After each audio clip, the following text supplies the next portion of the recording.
አየር መንገዶች መቼም ቢሆን ይሄን ስህተት አይደግሙትም። እንደ አውሮፓውያን አቆጣጠር በ1987 አሜሪካን ኤርላይን ስቴቨን ሮስታይን ለተባለ ግለሰብ የላይፍ ታይም ፈርስት ክላስ ቲኬት ይሸጥለታል በ250 ሺህ ዶላር ብቻ ማለት ነው።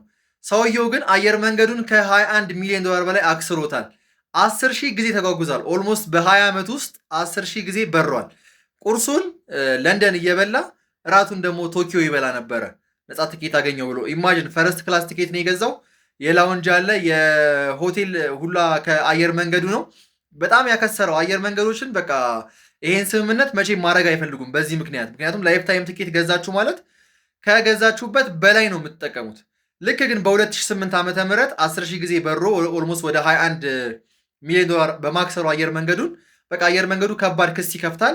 ክሱንም በመርታት የላይፍ ታይም ትኬቱን አቋርጦበታል ማለት ነው። ይህ ነገር ድጋሚ ቢጀመር ብላችሁ ታስባላችሁ? ያዋጣል ለተጓዡ?